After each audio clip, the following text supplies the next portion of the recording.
ଆଉ କାହିଁକି ପୂଜା କରିବ ଏଇଠି ରହିଲା ମୋ ତୁଳସୀ ଗଛକୁ ମୁଁ ପୂଜା କରିବି। ଆରେ ଗଛ ଲଗେଇବି ମୁଁ। ଆରେ ଆରେ ଆରେ ଆରେ ଆରେ ସେ ତୁଳସୀ ଗଛଟା କାହିଁ ଧରି ପଳେଇ ଆସିଲୁ? କାହିଁକି ପାଣି ଦେବି ମୁଁ? ଛାତର ସବୁ ଫୁଲ ଗୁଡ଼ାକ ତୋଳିକିରି ନବୁ ତୁ? କାହିଁକି ମୁଁ ତୁଳସୀ ଗଛ ତତେ ପୂଜା କରିବାକୁ ଦେବି? ମୋ ତୁଳସୀ ଗଛ ମୁଁ ପୂଜା କରିବି। ମୁଁ କାହିଁକି ତତେ ଦେବି ପୂଜା କରିବା ପାଇଁ? ତୋର ମୋର ଝଗଡ଼ା ହେଲେ ସେ ତୁଳସୀ ଗଛଟା କ'ଣ କଲା? ଆଉ ଛାତ ଉପରର ବା ସବୁଦିନ ସବୁ ଫୁଲ ନେଇଯାଉଛୁ। ଗଛ ଲଗେଇବି ମୁଁ, ଗଛ ଆଣିବି ମୁଁ, ପାଣି ଦେବି ମୁଁ, ଫୁଲ ତୋଳିକିରି ନେଲାଠୁ ନବୁ ତୁ। ତୋର ମୋର କ'ଣ? ଆଉ ଫୁଲଟା ତ ନେଇଗଲି, କେଉଁ ସୁନା ସମ୍ପତ୍ତି ତୋ ବାଡ଼ିରେ ପଶି ନେଇଗଲା ବୋଲି କହୁଛୁ? ଫୁଲଟା ତ ନେଲି ଆଉ ମାନେ ଫୁଲ କ'ଣ ମୋ ମୁଣ୍ଡରେ ଖୋସିବାକୁ ନେଲି? ପୂଜା କରିବାକୁ ନେଲି। ଆଉ ଆମେ ଠାକୁର ପୂଜା କରିବୁନି? ମୋ ଗଛ ମୁଁ ଯାହା କରିବି, ତୋର କ'ଣ ଯାଉଛି? ମୁଁ ମୋର ଯୋଉଠି ରଖିବି ରଖିବି। ତୁ ତୋର ଲଗଉନୁ ଗଛ। ତୁଳସୀ ଗଛ ବା ମାର୍କେଟରେ ମିଳୁଛି, ତୁ ଆଣିକି କୁଣ୍ଡ କରିକି ଲଗଉନୁ। ମୁଁ ପୁଣି ଲଗେଇଛି ନା ନାହିଁ? ଠାକୁର ତ ସମସ୍ତଙ୍କର, ତୁ ପୂଜା କରିବୁ ନହେଲେ ମୁଁ ପୂଜା କରିଥାନ୍ତି। ଏଥିରେ ଏତେ ଭାବିବାର କ'ଣ ଅଛି ଭାଇ? ଏମିତି ଗୋଟେ କ'ଣ ହେଉଛୁ ମ? ହଉ ହଉ ହଉ ହଉ ଛାଡ଼େ ସେ ରାଗ ରୁଷା ଆଉ ରଖେ ନା। ଆସେ ଗୋଟେ ଜିନିଷ ତତେ ମୁଁ ଦେବି। ଘରକୁ ଚାଲ ଦେଖି ନେ ମିଠା ଖା।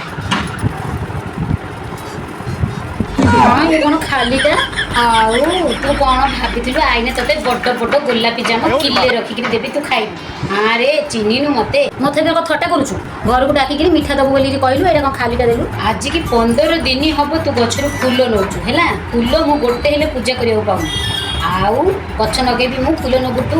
ତତେ ମୁଁ ନମସ୍କାର କରୁଛୁ, ମୋ ଗଛର ଫୁଲ ନେ ନା, ବୁଝିଲୁ? ବୁଝିଲୁ? ତୁ ଯୋଉ କଞ୍ଜୁସି ଆଣିକି ସେଇ କଞ୍ଜୁସି ଆଣିବା। ହଉ ହଉ ହଉ ତୁ ରାଗେ ନା, ବୁଝିଲୁ? ମିଠା ଆଣିଥିଲି ବା ତତେ ଦେବାକୁ, ହେଲେ କ'ଣ କରିବୁ? ତୁ ତ କାଲି ଆସିଲୁନୁ, ତତେ ଡାକିଲି ଫୁଲିଲୁ। ସେ ମିଠା ମୋ ପିଲାମାନେ ରଖୁଛନ୍ତି, ସବୁ ଖାଇ ଦେଇଛନ୍ତି। ବହୁତ ବ୍ୟସ୍ତ ହେନା, ମୁଁ ଚା ଆଣିଛି ପିଇବା ହେଲା। ବସ ନେ। ଛାଡ଼ ମିଠା ନହେଲେ ନାହିଁ, ଯାହା ହଉ ଚା ଟିକେ ତ ଦେଲୁ, ବୁଝିଲୁ? ମିଠାଟା ଟିକେ ଦେଇଥିଲେ ଭଲ ହେଇଥାନ୍ତା। ଘରକୁ ଡାକିକିରି ତୁ ତ ସେ ଯେଉଁ କ'ଣ କହୁଛନ୍ତି କହିଲୁ, ମୋତେ ବଡ଼ ଅପମାନ ଦେବୁ ହେଲା। ଅପମାନ। ମିଠା ଖାଇ ବୋଲି ଡାକିକିରି ମୋତେ ଚା ଧରି ବୁଝୁ, ଆଉ ଖାଲି ପେଟି ମୋତେ ଧରଉଛୁ। ଖାଲି ଖୋଳ ଧରି ଦେଇକି କହୁଛୁ ମିଠା ନେ।